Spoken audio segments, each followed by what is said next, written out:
A sivatag közepén egy csapat fiú a tűzőnapon lyukakatás a homokban. Hirtelen egy csörgőkígyó jelenik meg a közelben, és az egyik fiú, aki nem bírja tovább a munkát, úgy dönt, hogy leveszi a cipőjét, hogy megérintse a kígyót, és ezzel is bevégzi. Eközben a városban Stanley Yelnats, a negyedik sétálgat, amikor hirtelen egy pár cipő a fejére esik, és a földre dönti. Mivel az apja a büdös lábak ellenszerén dolgozik, Stanley úgy dönt, hogy hazaviszi a cipőt, de ebben a pillanatban a rendőrség bekeríti. Azok a cipők egy híres baseball játékosé és egy jótékonysági rendezvényről lopták el őket, így most a rendőrök azt hiszik, Stanley tette. A rendőrök elviszik a szüleihez, és azonnal gyanús dolgokat vesznek észre. Az apjának, Stanleynek a harmadiknak tukatnyi cipővel van tele a lakása, Stanley a negyediknek pedig a baseball sztárról készült poszterek vannak a falán. Ezeket a bizonyítékokat figyelembe véve Stanleyt bíróság elé viszik, ahol két lehetőséget kínálnak fel neki. Börtön vagy 18 hónapot tölt a Camp Green Lake-ben. Stanley nyilvánvalóan a tábort választja, és az út során nem tud nem elgondolkodni azon, hogy ez az eset vajon a családi átok része. A busz egy hatalmas, lyukakkal teli sivatagon halad át, és egy pillanatra Stanley azt hiszi, hogy egy kereskedőt lát az összvérével. De úgy tűnik, ez csak a képzelete.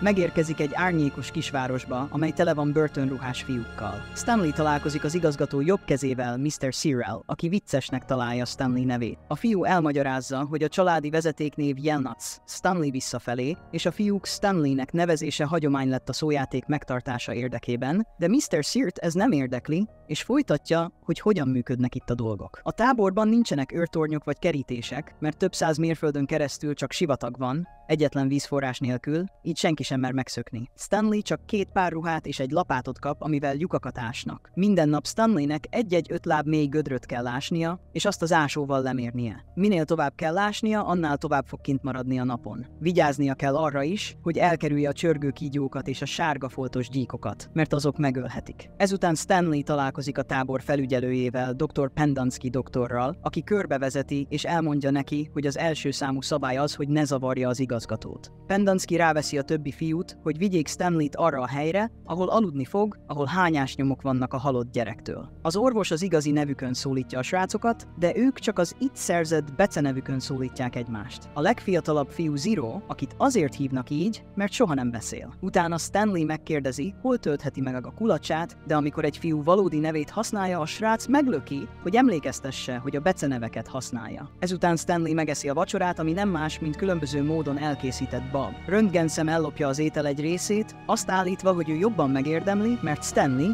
ma nem ásott. A fiúk megkérdezik Stanleyt, hogy miért küldték ide, és amikor azt válaszolja, hogy híres cipőket lopott, Zero mindenkit megdöbbent azzal, hogy megkérdezi tőle, csillagok vannak-e rajta. Ahogy Stanley megerősíti, eszébe jut a tárgyalás egy része, amely során a baseball sztár elmagyarázta, hogy árvaházban nőtt fel, és ezért adakozik jótékony célokra. Stanleyt pedig hamis rajongónak nevezi. Késő este Stanley nem tud aludni, és eszébe jut, hogy a nagyapja azt állítja, hogy a család el van átkozva, ezért Stanley, a harmadik, sosem jár sikerrel a találmányaival. Még az első Stanleynek sem volt szerencséje. Ő egy vagyont keresett a tőzsdén, de a csókosz Kate néven elhíresült bűnöző megölte. Azért kapta ezt a becenevet, mert miután megölte az áldozatait, megcsókolta őket, és fényes rúst hagyott az arcukon. Stanleyt azonban nem csókolta meg, csak elvitte a kincses ládáját, és otthagyta a sivatagban. Másnap reggel a fiúkat még sötétben ébresztik, hogy munkához lássanak. Mindenki kap egy tortillát reggelire, és egy lapátot, de amikor Stanley megfogja az egyiket, röntgenszem meglöki és elveszi tőle. Kiderül, hogy röntgenszem lapátja rövidebb, és nem engedi, hogy bárki más használja. Amikor megérkeznek az ásás helyszínére, Mr. Sir elmagyarázza Stanleynek, hogy ha ásás közben talál valami érdekeset, akkor azt jelentenie kell, és ha az igazgatónak tetszik, akkor szabadnapot kap. Mr. Sir azonban megemlíti, hogy nem ásnak semmi különösért, ez csak a jellemépítés miatt van. Minden fiú munkához lát, és amikor eldobják a földet, az néha beleesik egy másik gödörbe. Stanley megpróbálja megkérni őket, hogy legyenek óvatosak, de a fiúk csak kinevetik, miközben Stanley a gödrén dolgozik, újra az átokra gondol. Az őse, Eja egy sertéstelepen dolgozott, és beleszeretett a főnök lányába, Mirába. Felkereste a helyi jósnőt, Madame Zeronit, hogy megtudja, hogyan nyerheti el a lány szívét, de Zeroni azt mondta neki, hogy felejtse el a lányt, és utazzon Amerikába, hogy találkozzon a sorsával. Eja nem adta fel, és megkérte a főnöke kezét Mira kezéért. Azonban volt egy másik jelölt, aki egy hatalmas hatalmas disznót ajánlott fel hozományként, és Elia elutasította. Visszatért Zeronihez, aki végül megsajnálta, és megtanította egy trükkre. Eliának minden nap fel kellett vinni egy kis malacot a hegyre, hogy igyon a patakból, miközben Elia énekelt neki egy dallamot. Elia így megerősödött, a malac pedig egyre nagyobb lett, míg végül a legjobb hozományként szolgálhatott. Miután leadta a malacot, vissza kellett jönnie és fel kellett vinnie Zeronit a hegyre, hogy ő is ihasson. Ha ezt nem tenné meg, átok szállna rá és minden leszármazottjára. Stanley néhány napig minden lépését követte, amíg a disznó hatalmas nem lett, és elvitte a főnökének. Azonban mindkét disznó egyforma méretű volt, és a főnök megengedte Myrának, hogy kiválassza, kihez menjen feleségül. Myra nem tudott dönteni, és találgatós játékot ajánlott fel a döntéshez, de Stanley annyira megsértődött a lány komolytalan viselkedésén, hogy úgy döntött, Amerikába megy, ahogy Zeroni először mondta neki. Sajnos elfelejtette Zeronit elvinni a hegyre, mielőtt elindult volna, így a lány megátkozta a családot, ahogy ígérte. Visszatérve a jelenbe, Mr. Sear megáll a lyukaknál a teherautóival, hogy a fiúk megtölthessék a kulacsokat vízzel, és ugratja Stanleyt, amiért először kapott hólyagokat a kezére. Az első, aki befejezi a munkát, Zero, aki nagyon gyors ásó, a fiúk szerint megeszi a homokot. Amikor Stanley végre befejezi a gödröt, senki sem segít neki kimászni belőle, így meg kell tanulnia egyedül kimászni. Miután visszaér a városba, azon kapja magát, hogy Mr. Sear fegyvert fog rá, de valójában egy sárga foltos gyíkot lő le. A lövés mellé megy, és a gyík kiugrik, hogy megtámadja Stanleyt, de Mr. Sear újra lő, és a kis gyík meghal. Kezdenek telni a napok, és Stanley kezd hozzászokni a tábori rutinhoz. Korán ébred, gusztustalan babot eszik, majd a napot ásással tölti, ami újabb hólyagokat okoz a kezén. Gyakran vannak veszélyes állatok a környéken, és néha még a zuhany sem működik. A többi fiú is folyton zaklatja, és kigúnyolják, mert puhány. Stanley meghúzza magát, hogy elkerülje a bajt, és amikor ír az anyjának, hazudik, és azt mondja, hogy remekül érzi magát egy átlagos nyári táborban. Egy délután Stanley egy kövületet talál, és elviszi Pendanskinak. A doktor azonban közli vele, hogy az igazgatót nem érdeklik a fosszíliák. Azt is megosztja vele, hogy ezen a területen régen volt egy tó, és a körülötte lévő föld az igazló nagyapjáé volt. Ez egy visszapillantást indít el, amely megmutatja, hogy a város régen élénk és virágzó volt. Egy Sam nevű kereskedő gyakran jött az összvére által húzott szekérrel, hogy csodálatos hagymát áruljon, amelyről azt állította, hogy minden betegséget meggyógyít, és távol tartja a halálos gyíkokat. Sam belezúgott a helyi tanítónőbe, Catherine-be, és mindig hozott egy zsák hagymát csak neki, ezért cserébe a lány egy üveg őszi barackot adott, amit ő szedett. A város összes férfia kedvelte Catherine-t, és nem tetszett nekik a figyelmesség, amit Sam kapott tőle. Egy esős napon Catherine-nek haza kellett küldenie a gyerekeket, mert beázott az iskola teteje, ezért Sam önként jelentkezett, hogy megjavítja. Így több időt tölthetett és kötődhetett a lányhoz, ezért elkezdte az iskola más részeit is megjavítani. Azonban azt is látnia kellett, hogy az esti felnőtt osztály folyamatosan illetlen megjegyzéseket vág hozzá. Az igazgató nagyapja, Walker, még randira is hívta, de a lány visszautasította, ami miatt a férfi dühös lett. Végül az iskola a város legszebb épülete lett, de Sam elvesztette az összvérét, így kapott helyette egy hajót. Egy esős délután Sam és Catherine végre összeszedte elég bátorságát ahhoz, hogy megcsókolják egymást, nem sejtve, hogy Walker meglátta őket, aki azonnal elterjesztette a hírt a városban. Néhány óra múlva a városlakók összefogtak, és büntetésből felgyújtották az iskolát. Catherine a sheriff segítségére sietett, de az részegen csókot kért tőle. Amikor Catherine ellökte magától, a sheriff gúnyolódott rajta, és Samet szidalmazta, emlékeztetve őt, hogy a fajok közötti kapcsolatok illegálisak, és Samet ki fogják végezni. Catherine elborzadva rohant, hogy figyelmeztesse Samet, de már túl késő volt, a városlakók lelőtték, miközben a csónakjában ült. Valamivel később Catherine visszatért és lelőtte a sheriffet, mielőtt megadta volna neki a kívánt csókot. Ezután elhagyta a várost, és a csókos Kate néven ismert törvényen kívüli lett. Visszatérve a jelenbe, röntgenszem odalép Stanleyhez, és azt mondja neki, hogy ha legközelebb talál valamit, hozza el neki. Később a városban Stanley véletlenül ráesik az egyik kínzójára, és majdnem verekedésbe keveredik. A fiúk azonnal lecsillapítják őket, de Stanley most már kiérdemelte a tiszteletüket. Az ősember becenevet kapja, és még a vízvonalban is jobb helyet kap. Valamivel később Stanley levelet kap az édesanyjától, amelyben közli vele, hogy apja kísérlete folyamatosan kudarcot val, és hogy a főbérlő hamarosan kirúghatja őket. Zero észreveszi, hogy Stanley olvas, és bevallja, hogy sosem tanult, ezért megkéri Stanleyt, hogy tanítsa meg. Stanley azonban visszautasítja, mondván, hogy nem jó tanár, és hogy túl fáradt a nap végére, ezért szüksége van a pihenésre. Egy újabb ásatás során Stanley meglepődve fedez fel egy kis tárgyat, amelyen a KB monogram szerepel. A fiúk azon tűnődnek, hogy talán egy sörétes puska hüvelye lehet, de túl vékonynak tűnik. Röntgen elveszi a tárgyat, figyelmen kívül hagyva Stanleyt, aki megpróbál kiállni magáért. Amint Pendanski meglátja, kapcsolatba lép a főnökkel, aki azonnal odamegy, és a fiúk megdöbbenve tapasztalják, hogy az igazgató egy gyönyörű nő. Nagyon örül ennek a felfedezésnek, ezért azt mondja röntgenszemnek, hogy vegyen ki szabadnapot, és utasítja a többieket, hogy teljesen ássák ki a területet röntgenlyuka körül. Aznap délután a fiúk a szokásosnál sokkal többet dolgoznak, de nem találnak semmit, mert rossz helyen keresnek. A következő napokban a fiúknak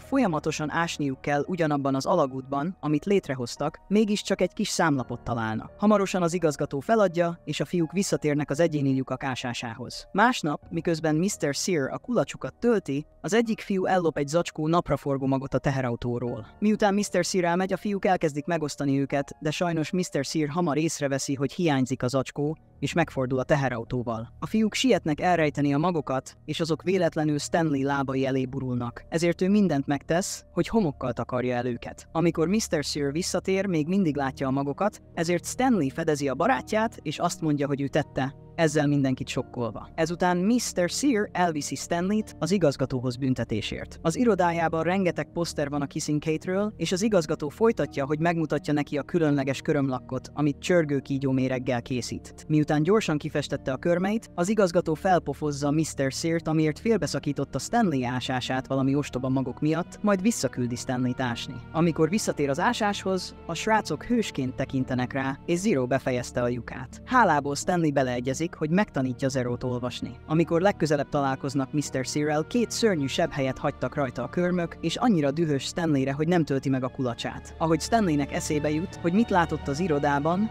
arra gondol, hogy a kis tubus, amit talált, Kissing Kate rúzsa volt. Egy másik flashbackből kiderül, hogy Kate csak azokat az embereket ölte meg, akiknek közük volt Sam halálához és az iskola lerombolásához. Viszont sokat lopott, és miután elvitte a kincses ládát Stanleytől, az elsőtől, elásta ott, ahol a tó volt. Miközben pihent, Walker és felesége talált rá, akik kétségbe esetten kerestek pénzt, mert a város romokban hevert, miután a tó kiszáradt Sam halálának napján. Kate ahelyett, hogy megölte volna őket, édesebb bosszú mellett döntött. Hagyta, hogy egy gyík megharapja, és a láda helyét magával vitte a sírjába. Így William és az összes leszármazottja, mint az igazgató, örökké ásni fog egy ekkora sivatagban. Visszatérve a jelenbe, Stanley elkezdi tanítani Zerót írni és olvasni. Zero elárulja, hogy az igazi neve Hector Zeroni, vagyis Madame Zeroni leszármazottja. Mivel Zero olyan gyorsan ás, elkezd segíteni Stanleynek a lyukaknál, ami miatt a többi fiú irigykedik rá. Egy délután Zero elmeséli az édesanyja történetét, aki keményen dolgozott, hogy eltartsa őt, de egy nap eltűnt. Azóta Zero az utcán él. Valamivel később az egyik gonosz fiú tovább szidja Stanleyt, amiért segít a lyukban. Stanley szembeszáll vele, és Pendanski arra biztatja őket, hogy harcoljanak, hogy megoldják a problémájukat. Miközben a fiúk a földön dulakodnak, Stanleyt könnyen legyőzik, ezért Zero a segítségére ugrik, és majdnem megöli a másik srácot. Pendanski a levegőbe lő, hogy megállítsák őket, és hamarosan az igazgató is arra jár, hogy meghallgassa,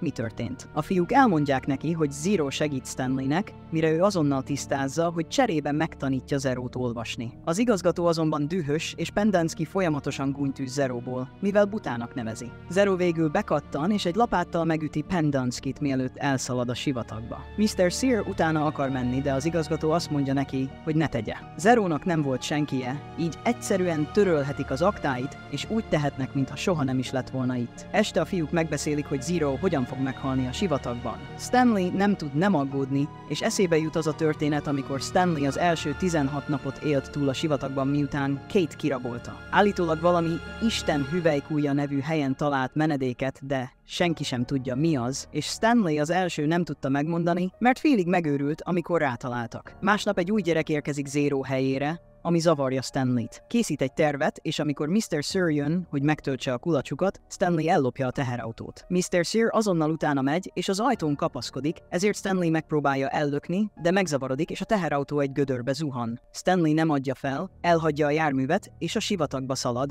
miközben a többi fiú szurkol neki. Amikor az igazgató meghallja, megparancsolja Mr. Searnek, hogy 2 hét múlva jelentse Stanley eltűnését, mert addigra már nem lesz mit találni. A tűzőnap alatt Stanley tovább tovább sétál, és figyelmen kívül hagyja a környéken lévő összes mérges gyíkot. Végül megtalálja Sam csónakját, és Zero alatta van, fáradtan, de életben. Úgy él túl, hogy megeszi a barackot, amit Kate adott Samnek évekkel ezelőtt, amiből lekvár lett az üvegekben. Miután Stanley is eszik belőle, észrevesz a távolban egy hegyet, ami úgy néz ki, mint egy hüvelykúj, és rájön, hogy ott élte túl az őse. A duó elhagyja a csónakot, és elkezdi megmászni a hegyet, ami nem kis erőfeszítésbe kerül. Stanley megcsúszik, és majdnem lezuhan, de Zero gyorsan odanyúl a lapátjával, hogy felsegítse. Sajnos ettől Zero keze megsérül, ezért Stanley a lehető legjobban betekeri őket. A fiúk egy darabig még mennek, de hamarosan Zero elgyengül és elesik. Stanley elkapja, mielőtt elgurulna, Zero azonban túlságosan kimerült és elájul. Stanley nem hajlandó feladni, felkapja barátját, és egészen a hegy tetejéig viszi, ahogy ő se vitte a disznót. Végül Stanley zöldet lát, és felfedez egy kis patakot vízzel és Sam finom hagymájával. Azonnal felébreszti Zerót, és mindkét fiú eszik és iszik, hogy felépüljön. Stanley elénekel egy dalt is, amit a családja szeret, nem tudván, hogy ez a disznó generációkon át öröklődő dala. Most már Madame Zeroni lelke békében nyugodhat. Ahogy az átok megszűnik a családról, Stanley a harmadik végre befejezi találmányát, és felfedezi a lábszak hatékony kezelését a barack és a hagyma összekeverésével, így a család ünnepel. Másnap reggel Zero hatalmas vallomást tesz. Ő volt az, aki ellopta a cipőket. Meglátta a cipőket adományként a menhelyen, ahol épp tartózkodott, és csak úgy elvitte őket, nem tudva, hogy híres. A rendőrség azonban hamarosan a nyomába eredt, ezért levette őket, és átdobta a hídon, véletlenül Stanley landolva. Zerót végül másnap kapták el, miközben cipőt lopott a Paylessből. Stanley azonban nem haragszik, sőt ezt sorsszerűnek tartja, és örül, hogy így történt. Közben Stanley ügyvédje megérkezik a táborba, hogy felvegye őt, mert kiderült, hogy ártatlan. Az igazgató kirúgja, de az ügyvéd megígéri, hogy erősítéssel tér vissza. Visszatérve Stanleyhez és Zerohoz, miután jobban érzik magukat, visszatérnek az ásatási területre, és megtalálják a lyukat, ahol Stanley megtalálta a rúst. Sok ásás után izgatottak, hogy végre megtalálják a híres ládát. Ebben a pillanatban az igazgató és Mr. Sear rájuk találnak, azonban egy csapat gyík jön ki, és betakarják a fiúkat és a ládát is, hogy megvédjék őket. Az igazgató úgy dönt, hogy megvárja, amíg a gyíkok megölik a fiúkat, és elmesél egy történetet arról, hogy a nagyapja még karácsonykor is ásatásra kényszerítette. Eljön a reggel, és a gyíkok még mindig nem mozdultak, és nem harapták meg a gyerekeket. A várakozást hirtelen megszakítja az ügyvéd, aki néhány rendőrrel érkezett. Az igazgató kitalál egy történetet arról, hogy a fiúk ellopták a ládát az irodájából és elszöktek vele, de Zero bebizonyítja, hogy ártatlanok, mert rámutat Stanley nevére a ládán. Ezután visszatérnek a városba, és az ügyvédnő beteszi a ládát a kocsijába, mielőtt bejelenti, hogy elmennek. Stanley azonban nem hajlandó elmenni Zero nélkül, ezért az ügyvéd elkéri az aktáját. Amikor felfedezik, hogy az akta hiányzik, a rendőr telefonál, hogy engedélyt kérjen a nyomozásra, és megtudja, hogy Mr. Sear egy szökésben lévő bűnöző, Pendensky pedig valójában nem is orvos, így mindkét férfit és az igazgatót letartóztatják. Ebben a pillanatban évtizedek óta először esik az eső, és a fiúk kijönnek ünnepelni. Néhány nappal később Stanley és Zero a családdal együtt kinyitják a ládát, és rengeteg kincset találnak, köztük egy AT&T részvényt is. Stanley meg akarja osztani a kincset Zeroval, és a család beleegyezik, így Zero első dolga a pénzzel, hogy magánnyomozókat bérel fel, hogy megkeressék az anyját, ami egy nagyon érzelmes újraegyesülést eredményez. Valamivel később a tábort bezárják, és a fiúkat igazi tanácsadásra küldik. Stanley és Zero családja szomszédok lesznek egy puccos környéken, és a tábori barátaik gyakran meglátogatják őket. Stanley találmánya hatalmas siker lesz, és a híres baseball sztár most már a reklámjain dolgozik, ami bizonyítja, hogy az egész a kezdetektől fogva összefüggött.